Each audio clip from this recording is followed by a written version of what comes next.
விண்ணிஸ்வரம் சார்பாக அனைவருக்கும் வணக்கம். நான் இந்த என்ன பார்க்க போகிறேன்னா, இரண்டாம் நிலை காவலத்திற்கு பயனுள்ள வகையில் 2018 நடந்த பிசி எக்ஸாமில் கேட்கப்பட்ட மேக்ஸ் கொஸ்டினுக்கான ஆன்சர் தான் நம்ம வந்து பார்க்க போகிறோம். ஸோ கண்டிப்பாக ரொம்ப யூஸ்ஃபுல்லாக இருக்கும். வீடியோ ஸ்கிப் பண்ண முழுமையாக பாருங்கள். முதல் கேள்வி பாருங்கள். ஒரு நகரத்தின் மக்கள் தொகை ஒரு வருடத்தில் 20,000 25,000 உயர்ந்தால் உயர்ந்த சதவீதம் எவ்வளவு அப்படின்றாங்க. பார்த்த உடனே சொல்லலாம், எந்த ஒரு ஃபார்முலா தேவையில்லை, பேனா பென்சில் எதுவுமே தேவையில்லை. 20,000 25,000 உயர்ந்திருக்குன்னா 5,000 வந்து உயர்ந்திருக்கு அப்படின்னு சொல்லி நம்மளால் சொல்ல முடியும். ரைட்டா? ஸோ பர்சன்டேஜ் 20,000க்கு தான் நம்ம வந்து பர்சன்டேஜ் சொல்ல போகிறோம். இப்போ 20,000ல் பாதி எவ்வளோ? 10,000. 10,000னா 50%. 10,000ல் பாதி 5,000. 5,000 என்பது என்னது? 25% அப்படின்னு சொல்லி நம்ம ஈஸியாக வந்து சொல்லிடலாம். ஏன்னா அங்கே 5,000 தானே உயர்ந்திருக்கு. அப்போ 25%, அதாவது கால் பாகம் வந்து உயர்ந்திருக்கு அப்படின்னு நம்ம சொல்லலாம். ஸோ 25% என்பதே சரி. எந்த அளவுக்கு ஈஸியாக கேட்டிருக்கான்னு பாருங்கள். போலீஸ் எக்ஸாமை பொறுத்த வரைக்கும் பார்த்தீங்கன்னா நமக்கு வந்து மேக்ஸ் வந்து ரொம்ப ஈஸியாக தான் கேட்பாங்க. என்ன ஒன்று அப்படின்னா, நம்ம வந்து டெய்லியும் வந்து ப்ராக்டிஸ் பண்ணிக்கணும். ரைட். பாப்புலேஷன் என்ற வார்த்தையிலிருந்து எழுத்துக்களை தோராயமாக எடுக்கப்பட்டால் பி என்ற எழுத்துக்கள் உள்ள வாய்ப்பு என்ன அப்படின்றாங்க. இது வந்து ப்ராபபிலிட்டி சம்ஸ். ரைட்டா? ஸோ வந்து மொத்த வாய்ப்பு என்ன அப்படின்றத நம்ம தெரிஞ்சுக்கணும். ஸோ இது மொத்த வாய்ப்புனா இந்த எழுத்துக்களில் மொத்தம் எத்தனை இருக்குது அப்படின்னு பார்த்தா அது வந்து 10. எல்லா ஆப்ஷன்லுமே அவங்களே 10 போட்டிருக்காங்க. நம்ம எண்ணி பார்க்க வேண்டிய அவசியமே கூட கிடையாது. நம்ம ஈஸியாக வந்து 10 அப்படின்னு சொல்லிடலாம். இப்போ வந்து பீன்ற எழுத்து தான் எடுக்க போகிறாங்க. அப்போ இந்த வார்த்தையில் பீன்ற எழுத்து எத்தனை டைம் வந்திருக்குன்னு பார்த்தா அது 2 டைம் வந்திருக்கு. அப்போ 2/10. ஸோ ஆன்சர் பார்த்தீங்கன்னா 2/10 போட்டிருக்கேன். இதை சிம்பிளிஃபை பண்ணி 1/5 அப்படின்னு கூட வந்து கொடுக்க கிடையாது. எந்த அளவுக்கு ஈஸியாக கேட்குறாங்க போலீஸ் எக்ஸாம் அப்படின்றத இந்த கொஷின் பார்த்தா உங்களுக்கு புரிஞ்சிடும். ரைட்டா? ஸோ அதனால் மேக்ஸை பார்த்து யாரும் பயப்பட வேண்டியது கிடையாது. நீங்கள் வந்து 2018 இருந்தாலும் சரி, இப்போ 2022 கடைசியாக நடந்த எக்ஸாம் இருந்தாலும் சரி, சைக்காலஜியை பொறுத்த வரைக்கும் ரொம்ப ஈஸியாக தான் கேட்பாங்க. ஆனால் ப்ராக்டிஸ் பண்ணணும். ரைட். 5 ஆண்டுகளுக்கு முன்பு திருமணம் ஆனபோது கணவர் மற்றும் மனைவியின் சராசரி வயது 22 இருந்தது. தற்போது அவர்களுக்கு 3 வயதில் குழந்தை இருந்தால் குடும்பத்தின் தற்போதைய சராசரி வயசு என்னன்றாங்க. Statistics some. இப்போ நம்ம வந்து முன்ன பார்த்தது ப்ராபபிலிட்டி, இது வந்து ஆவரேஜ், மீன், மீடியம், மோடுலாம் படிப்போம் இல்லையா? ஸோ அந்த மாதிரி அந்த புள்ளியல் சார்ந்த ஒரு கேள்வி கேட்டிருக்காங்க. ப்ராபபிலிட்டியில் ஒரு கொஷின், புள்ளியலில் நம்ம இது வந்து ஒரு கொஷினாக வந்து கேட்டிருக்காங்க. சரி, என்ன சொல்கிறாங்கன்னா, இங்கே பாருங்கள், 5 ஆண்டுகளுக்கு முன்னாடி, இப்போ கிடையாது, 5 ஆண்டுகளுக்கு முன்னாடி கணவன் மனைவி அவங்களோட சராசரி வயசு வந்து 22ன்னு கொடுத்துருக்காங்க. அப்போ 5 ஆண்டுக்கு முன்னாடி அவங்களோட டோட்டல் வயசு என்ன அப்படின்றத நம்மளால் சொல்ல முடியும் இல்லையா?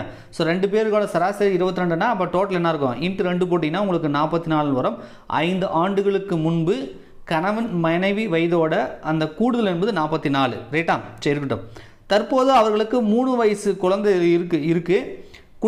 குடும்பத்தில் தற்போதைய சராசரி வயசு என்னன்றாங்க. அதாவது என்னென்னா, 5 வருஷத்துக்கு முன்னாடி கல்யாணம் ஆச்சு, அவங்களோட ஹஸ்பண்ட் ஒய்ஃபோட அந்த ஏஜ் வந்து பார்த்தீங்கன்னா டோட்டல் வந்து 22 கொடுத்துட்டாங்க.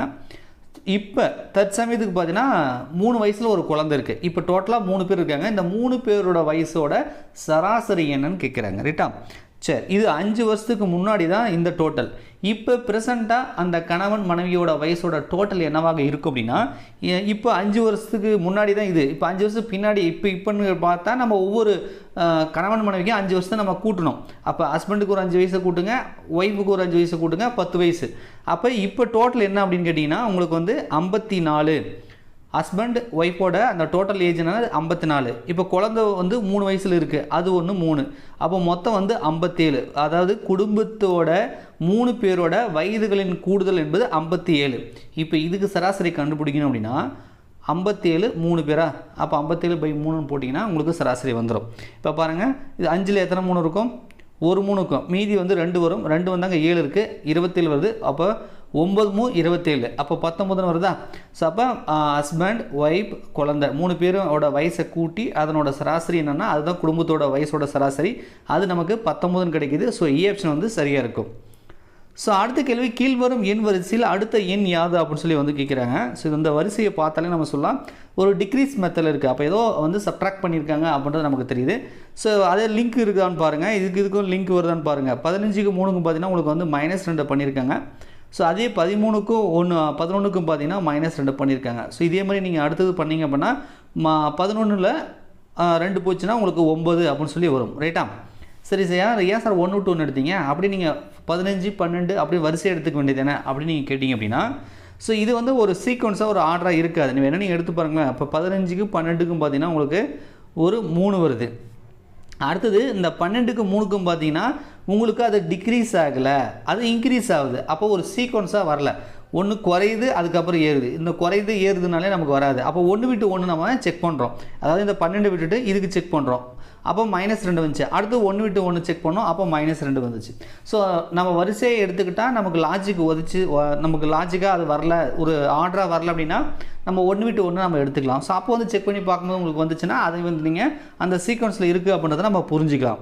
ரைட்டா? ஸோ இந்த மாதிரி ஆர்டர் தான் இருக்குது. ரெண்டாவது நீங்கள் எடுத்துகிட்ட கூட இப்படி எடுத்துக்கோங்க. இந்த 12க்கு 10க்கு பாருங்கள் -2 இருக்குது. அதே 10க்கு 8க்கு பாருங்கள் -2 இருக்குது. ஸோ அப்போ 1 விட்டு 1 வந்து அந்த நம்பரை வந்து டிக்ரீஸ் பண்ணி -2 வந்து பண்ணி போட்டிருக்காங்க. அப்போ கொஸ்டின் மார்க் இடத்துல 9 அப்படின்னு சொல்லி வரும். ரைட்டா?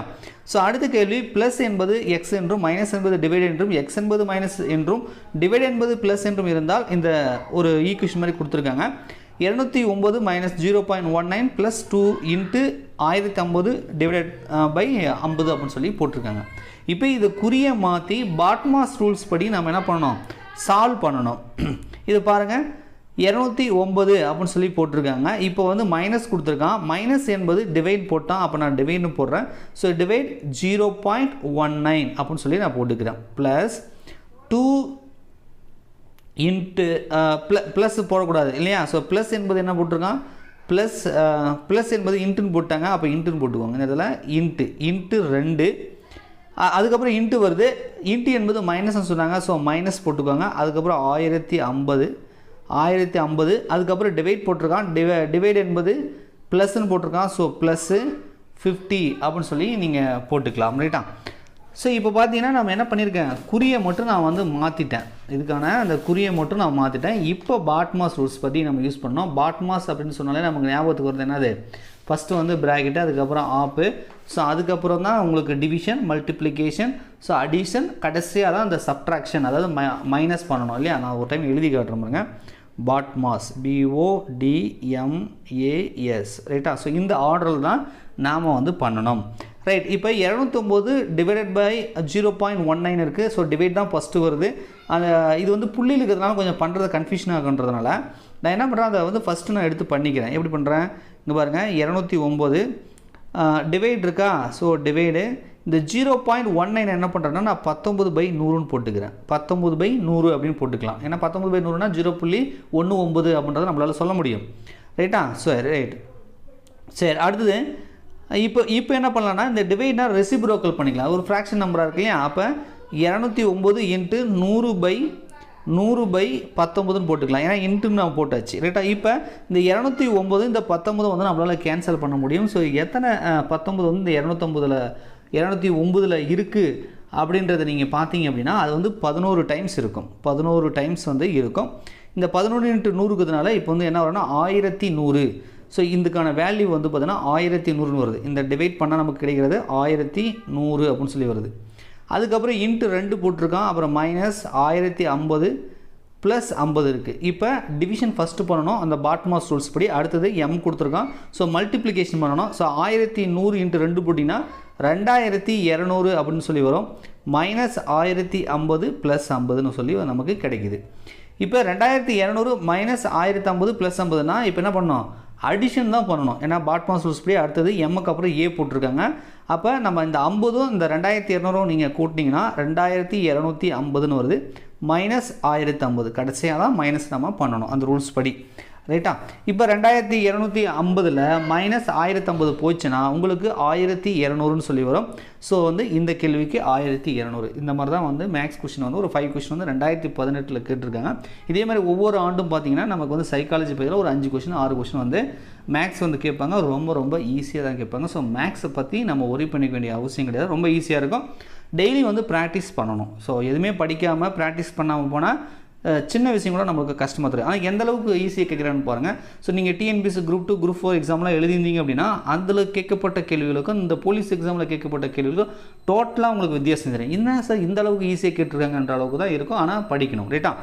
ஸோ நம்ம Winxclass அகாடமி சார்பாக நீங்கள் பார்த்திங்க அப்படின்னா நம்ம வந்து டெஸ்ட் ஷெடியூல் போட்டு டெஸ்ட் பேட்ச் கோர்ஸ் வந்து நம்ம அனௌன்ஸ் பண்ணியிருக்கோம் நம்மளுடைய மொபைல் ஆப்பில். ஸோ குறைவான ரேட்டில் தான் வந்து நான் போட்டிருக்கேன். அதை நான் உங்களுக்கு சொல்கிறேன். உங்களுக்கு விருப்பம் இருக்கும் பட்சத்தில் நீங்கள் அதில் ஜாயின் பண்ணிக்கலாம். ஸோ PDF வடிவில் நான் கொடுத்துருப்பேன். ரைட்டா? ஸோ டீட்டெயிலாக விவரங்கள் சொல்கிறேன். உங்களுக்கு அதில் வீடியோ கோர்ஸ் இருக்கும். சைக்காலஜி மேக்ஸ்க்கு வந்து வீடியோ கோர்ஸ் வந்து ஆட் பண்ணியிருக்கேன்.